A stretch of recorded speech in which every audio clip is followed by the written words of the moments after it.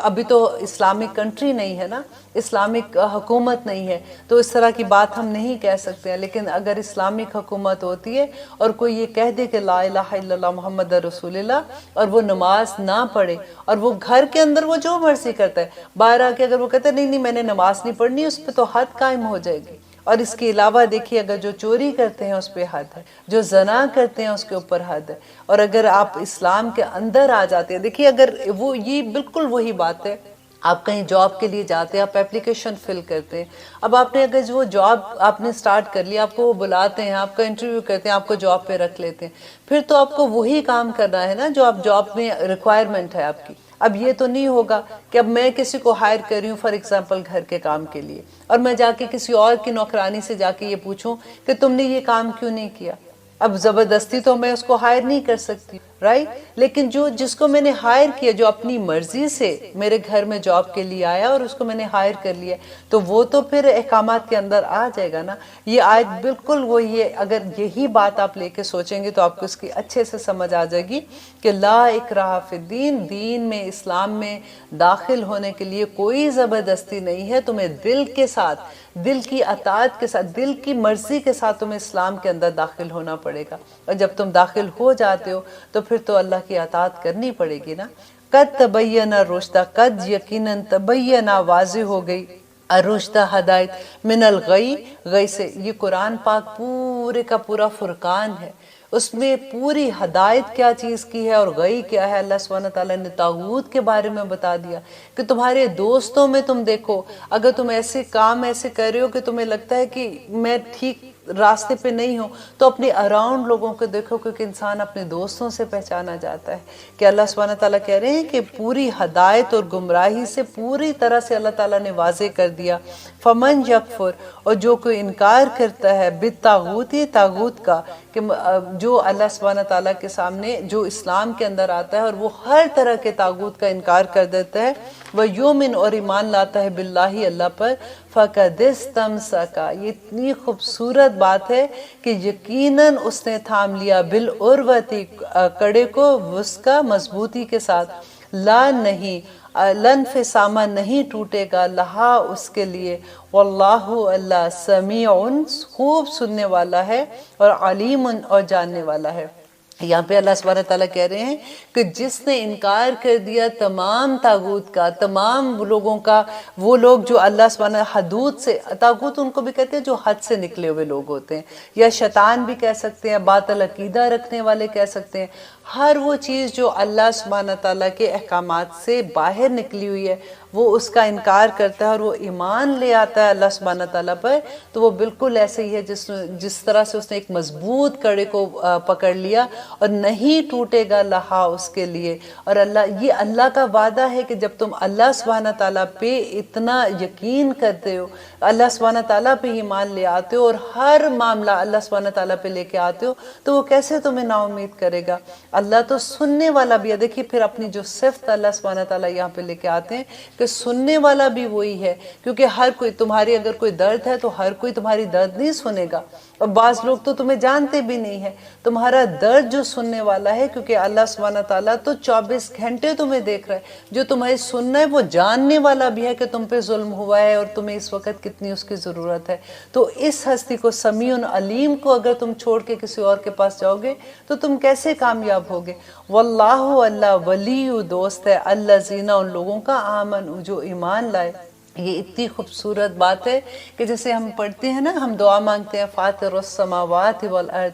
انت ولی فی الدنیا والآخرہ توفنی مسلما والحقنی بالصالحین، مانگا کرے یہ دعا کہ یا رب العالمین اس دنیا اور آخرت میں تو ہی بس میرا ایک ولی ہے، میرا کوئی اور دوست نہیں ہے۔ اگر میں پریشان ہوں تو میں تیرے پاس ہی اپنا دکھ لے کے آؤں گی، اگر میں گھبرائی ہوئی ہوں تو نے ہی مجھے امن دینا ہے، تو نے ہی میرے دل کو چین دینا ہے۔ اور کیونکہ میں نے تیری رسی مضبوطی سے تھام لی، میں نے تیرا کڑا مضبوطی سے پکڑ لیا اللہ سبحانہ تعالیٰ، اور آپ کا تو یہ وعدہ ہے کہ جو اللہ کا کڑا مضبوطی سے پکڑ لے گا اللہ تعالیٰ کبھی اس کو نا امید نہیں کریں گے۔ اور اللہ تو ولی ہے، دوست ہے ان لوگوں کا جو ایمان لے آئے، جنہوں نے اطاعت کر لی دل سے، یخرجونہم، پھر دیکھیے کتنی خوبصورت بات ہے کہ وہ نکالتا ہے ان کو من الظلمات، اندھیروں سے، الی النور، نور کی طرف لے کے آتا ہے۔ اگر کئی دفعہ انسان دیکھیں پوری زندگی کئی دفعہ انسان اتنے غلط کام کرتا ہے اور اللہ سبحانہ تعالیٰ اس کو توفیق دے دیتے ہیں توبہ کی، اور وہ اسی لیے کہتے ہیں کہ اگر آپ کسی کو غلط کام کرتے دیکھیں، کام غلط کو آپ برا سمجھے، اس بندے سے کبھی نفرت نہ کرے، یو نیور نو کہ اللہ سبحانہ تعالیٰ کب اس کو توفیق دے دے اور وہ توبہ کر لے، کیونکہ اللہ کا وعدہ ہے کہ جو دل سے توبہ کرتا ہے اللہ سبحانہ تعالیٰ اس کے پورے گناہ معاف کر دیں گے، الحمدللہ۔ اور اللہ سبحانہ تعالیٰ اس کو یہ توفیق عطا کریں گے کہ وہ نیکی کے ایسے ایسے کام کرے گا کہ اللہ سبحانہ تعالیٰ جنتوں کے راستے میں اس کو پہنچا دیں گے۔ اور یہی وعدہ جو اللہ سبحانہ تعالیٰ نے کیا ہے ادھر وہی ہے کہ اللہ سبحانہ تعالیٰ اس کو ظلمات سے، اندھیروں سے نکال کے نور کی طرف لے آئے گا۔ والذین، وہ لوگ جو کفروا، جنہوں نے کفر کیا، دیکھیے یہ بہت ڈر والی بات ہے کہ اب وہ بات ہو رہی ہے کہ جس کو اللہ سبحانہ تعالیٰ، جو کلمہ پڑھ کے، جنہوں نے اللہ کو مان لیا اور اس کے باوجود اگر وہ انکار کرتے ہیں اور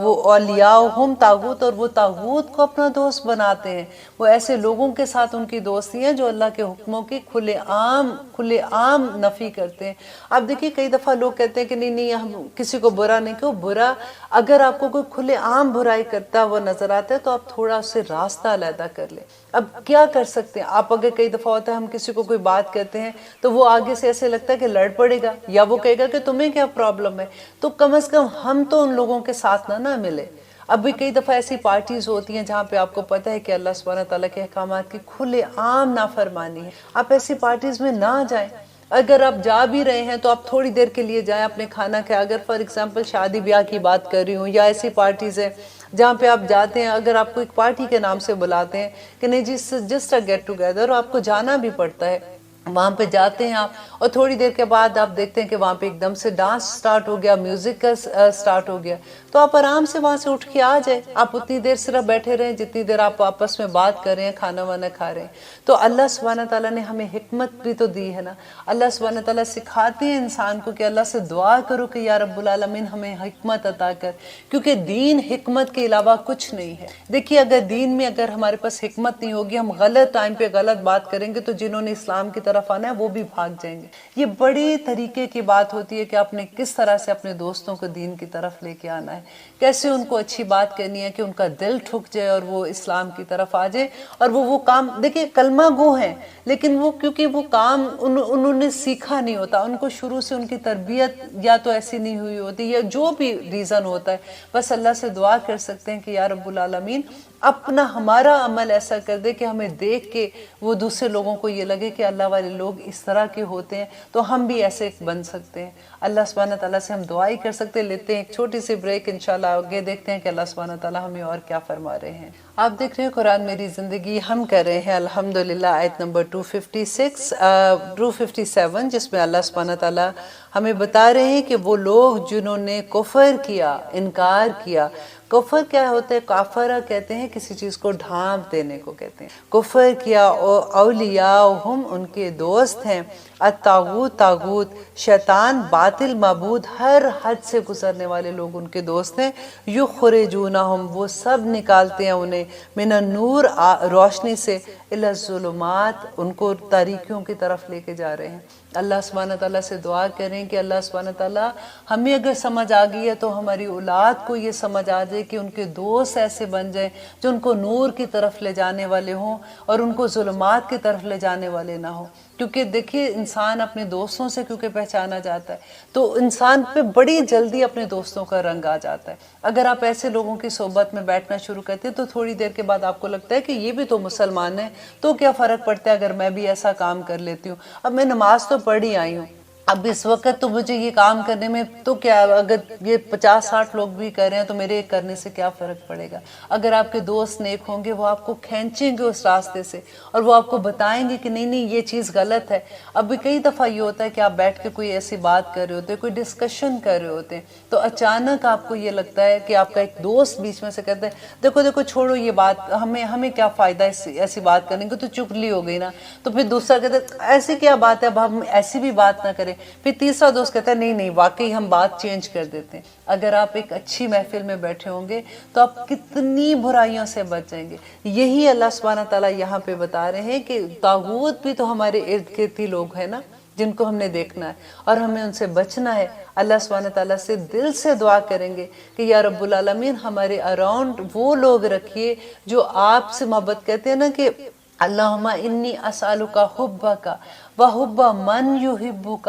وحب عملا یقرب الی حبک، کہ یا رب العالمین مجھے ایسے لوگوں کے ساتھ بٹھا دے جو تیرے سے محبت کرنے والے ہوں تاکہ میرے لیے عمل کرنا آسان ہو جائے۔ آمین ثم آمین۔ آگے دیکھیے کہ اللہ سبحانہ تعالیٰ کہتے ہیں کہ اولئک یہی وہ لوگ ہیں، اصحاب النار جو دوزخ والے ہیں، ہم فیہا خالدون وہ ہمیشہ وہاں رہیں گے۔ نعوذ باللہ۔ اللہ اکبر۔ ربنا لا تجعلنا منہم۔ کیسے کیسے اللہ سبحانہ تعالیٰ جب یہ بتاتے ہیں ایسے لگتا ہے کہ سانس اگلا نہیں آتا، کہ خالدون کا تو لفظ ہی اتنا مجھے ڈراتا ہے کہ کیونکہ ایک تو جب دوزخ کے ساتھ آتا ہے کہ وہ کہتے ہیں نا قیامت کے دن تو موت کو بھی موت آ جائے گی اور زندگی جو رہے گی تو ساری زندگی کے لیے بس زندگی ہی رہ جائے گی۔ جو جنت میں ہوں گے وہ ہمیشگی کی جنت میں، جو دوزخ میں ہوں گے وہ ہمیشگی کی دوزخ میں تو بس دفع رہ جائیں گے۔ اور ایسے لوگ جو طاغوت کی پوجا کرتے تھے، جو ان کی پوجا کرنا کیا ہوتا ہے، ان کی اطاعت کرتے تھے، ان کی باتوں پہ چلتے تھے۔ اللہ سبحانہ تعالیٰ نے ہمیں یہ بھی بتایا نا قرآن میں کہ وہ لوگ کیا کہتے تھے کہ ہمارے آباء و اجداد کے طریقوں پہ چلتے تھے۔ تو ہمیں یہ بھی دیکھنا ہے کہ اگر ہمارے آباء و اجداد کے پاس اس طرح سے اسلام کا پیغام نہیں پہنچا جیسے ہم تک پہنچا ہے، جو احکامات کئی دفعہ ہوتا ہے کہ ان کی بہت سی چیزیں بہت اچھی تھی، ایسا نہیں ہے کہ ہم آباء و اجداد کی ساری چیزیں غلط تھی، لیکن اگر کوئی ایسی چیز ان کے پاس وہ جو عمل کرتے تھے جو اسلام کے مطابق نہیں ہے تو ہمیں اس کو چھوڑنے میں کوئی قباحت نہیں ہونی چاہیے۔ ہمیں یہ نہیں سوچنا چاہیے کہ کیا میرے دادا ایسا غلط کرتے تھے، کیا میرے نانا غلط کرتے تھے، کیا میری نانی غلط کرتی تھی۔ اگر وہ غلط کرتے تھے تو آپ اپنے آپ کی اصلاح کیجئے، کیونکہ ہمارے سامنے جب قرآن کھلتا ہے تو جو اللہ سبحانہ تعالیٰ کے احکامات ہمارے سامنے آتے ہیں ہمیں وہی سننے ہوتے ہیں۔ اور پھر اللہ سبحانہ تعالیٰ آگے کہتے ہیں، دیکھیے اصحاب النار کے بارے میں جب بات ہوتی ہے تو سورت جب ہم پڑھتے ہیں سورت ملک، اس میں آپ آج جب پڑھیں گے نا تو آپ غور سے اس آیت پہ رک کے اس کا ترجمہ ضرور پڑھیے گا۔ اذا القوا فیہا سمعوا لہا شہیقا وہی تفور تکاد تمیز من الغیظ کلما القی فیہا فوج سألہم خزنتها الم یاتکم نذیر قالوا بلی قد جاءنا نذیر فکذبنا فقلنا ما نزل اللہ من۔ دیکھیے اتنا ڈر لگتا ہے اس آیت کو. آج آپ پڑھ کے اس کا ترجمہ دیکھیے کہ اللہ سبحانہ تعالیٰ بتاتے ہیں کہ جب ان کے پاس ایک دوزخ کا ایک نقشہ بتایا ہوا ہے کہ چنگاڑ رہی ہوگی, چیخ رہی ہوگی لوگوں کو دیکھ کے, اور وہ جب لوگوں کو فرشتے گھسیٹ کے اس کی طرف لے کے جا رہے ہوں گے تو وہ حیران ہو کے پوچھیں گے کہ کیا تمہارے پاس کوئی نبی نہیں ڈرانے کے لیے آیا تھا؟ کیا کسی نے تمہیں نہیں بتایا تھا کہ دوزخ ہوگی؟ اور وہ لوگ کیا جواب دیں گے؟ آگے کہیں گے قولو, وہ کہیں گے بھلا قد جاءنا نذیر, کہ آیا تھا ہمارے پاس ڈرانے والا. ہم نے کیا کہا تھا؟ فکذبنا, تو ہم نے جھٹلا دیا اس کو. وقلنا, اور ہم نے کہا ما نزل اللہ من شیء, کہ اللہ نے کچھ ایسے نازل نہیں کیا. ایسی باتیں اللہ سبحانہ تعالیٰ کو فرق نہیں پڑتا ایسی باتیں کہنے کے. اب کیا اللہ سبحانہ تعالیٰ اتنی چھوٹی چھوٹی باتوں کو لے کے بات کریں گے؟ ایسا کچھ نہیں ہونے والا. پڑھیے گا. اسی لیے نبی صلی اللہ علیہ وسلم ہر روز رات کو سورۃ ملک پڑھتے تھے کہ یہ ایک ریمائنڈر ہوتا ہے. ہر روز بندہ جب پڑھتا ہے کہ اللہ سبحانہ تعالیٰ ہمیں جنت الفردوس والا بنا دے, ہمارے بغیر حساب کتاب کے ہمیں جنت الفردوس میں داخل کر دے. آمین ثم آمین. اب آگے دیکھیے کہ ایک واقعہ بیان ہو رہا ہے کہ اللہ سبحانہ تعالیٰ کہہ رہے ہیں نبی صلی اللہ علیہ وسلم سے کہ علم, کیا نہیں, تارا, آپ نے دیکھا, الذی, اس شخص کی طرف, حاجہ, جو جس نے جھگڑا کیا, ابراہیم سے, فی ربہ, اس کے رب کی طرف, اس کے رب کے لیے. اب یہاں پہ جو بات ہو رہی ہے یہ واقعہ بیان کر رہے ہیں جو ابراہیم اور نمرود کا واقعہ ہے. یہ واقعہ میں آپ کو پہلے بھی سنا چکی ہوں. اس کو آگے انشاءاللہ آج اس کے واقعے کے بعد بتاؤں گی کہ حضرت ابراہیم کا واقعہ آپ کو یاد ہے کہ ان کو آگ میں پھینک دیا گیا تھا, کیسے آگ ٹھنڈی ہو گئی تھی. لوگوں نے کیا کیا تھا کہ ابراہیم علیہ السلام ایک خدا کو مانتے تھے, لوگوں کو کہتے تھے کہ دیکھو تم بتوں کی پوجا نہ کرو. ایک دن کیا ہوا تھا کہ وہ سارے لوگ مل کے, ان کا ایک رواج ہوتا تھا کہ ایک دن وہ اپنا کھانا پکاتے تھے اور بتوں کے آگے رکھ جاتے تھے اور ایک بڑے سے میدان میں چلے جاتے تھے, وہاں جا کے کھیل تماشا کرتے تھے اور رات کو وہ کھانا لیتے تھے اور آ کے وہ کہتے تھے اب یہ کھانا ہمارا مبارک ہو گیا, کیونکہ بتوں کے پاس چھوڑا ہوتا تھا. تو جس دن وہ جا رہے تھے تو حضرت ابراہیم علیہ السلام کو بھی پورا شہر کیونکہ جا رہا تھا, انہوں نے کہا کہ چلو, تو انہوں نے کہا کہ میری طبیعت ٹھیک نہیں ہے, مجھے بخار ہے, یہ جو بھی وٹ ایور, انہوں نے بہانہ کیا اور یہ پیچھے رہ گئی. اور بعد میں انہوں نے ان بتوں کو توڑ دیا اور جو سب سے بڑا بت تھا اس کے انہوں نے کندھے کے اوپر جا کے اپنے کلہاڑا رکھ دیا. جب وہ لوگ واپس آئے تو انہوں نے دیکھا کہ بت ٹوٹے ہوئے ہیں, تو ان کو بڑی حیرت ہوئی کہ یہ کیا ہوا. تو انہوں نے جب آپس میں بات کرنے لگے تو انہوں نے کہا کہ ہمارے شہر میں یہ ایک لڑکا ہے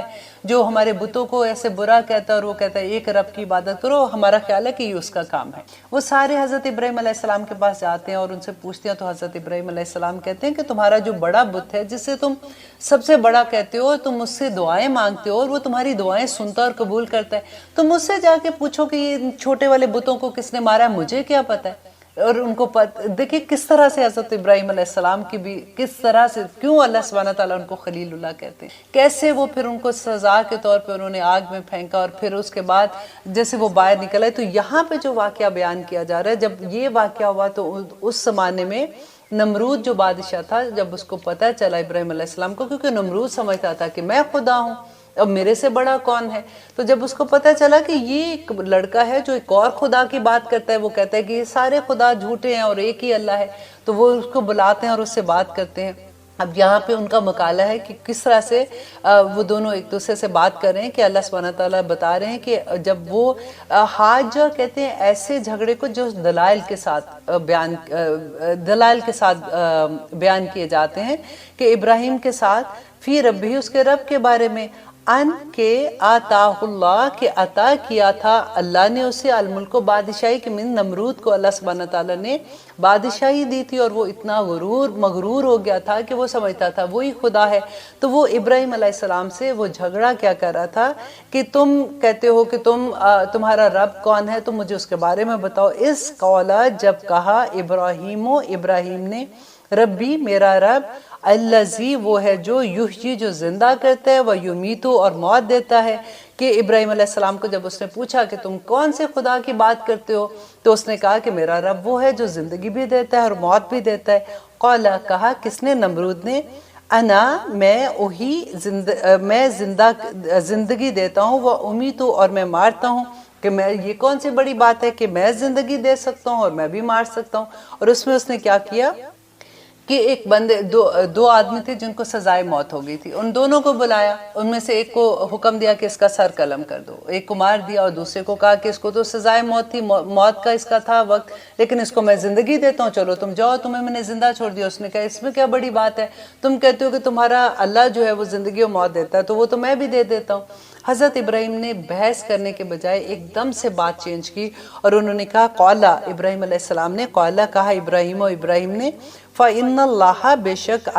بے شک اللہ یأتی وہ لاتا ہے بالشمس سورج کو، من المشرقی مشرق سے، فاتی بس تو لیا بہا اس کو، من المغربی مغرب سے لیا۔ اب ابراہیم علیہ السلام نے اتنی بڑی جب دلیل دے دی کہ ٹھیک ہے یہ پوری کائنات تو اللہ سبحانہ تعالیٰ کی ہے، اور اللہ کی مخلوق ہے یہ سورج و چاند، اللہ نے جس مخلوق کو جس کام سے لگایا ہوا ہے وہ اسی طرح سے صبح نکلتی ہے، رات کو غروب ہوتی ہے۔ اگر تو کہتا ہے کہ تو رب ہے تو سورج کو مغرب سے نکال لا۔ فبہتا، اور بس وہ حیران رہ گیا، الذی وہ جس نے کفرا، جس نے کفر کیا تھا، جس نے اپنے آپ کو خدا کہا تھا، وہ حیران رہ گیا اس بات سے، لیکن اس کو ہدایت نہیں ملنی تھی، اس نے نہیں ماننا تھا، اس میں عنایت نہیں تھی، تو اس نے کہا واللہ اللہ لا یہدی نہیں ہدایت دیتا القوم قوم کو، ظالمین ظالموں کو۔ یہاں پہ اللہ سبحانہ تعالیٰ خود ہی سے آگے بیان کرتے ہیں کہ اللہ ان کو ہدایت نہیں دیتا جو ظلم کرتے ہیں، جو خود ہی اپنے آپ کو خدا بنا بیٹھے تھے۔ آپ کو یاد ہے کہ اللہ سبحانہ تعالیٰ پہلے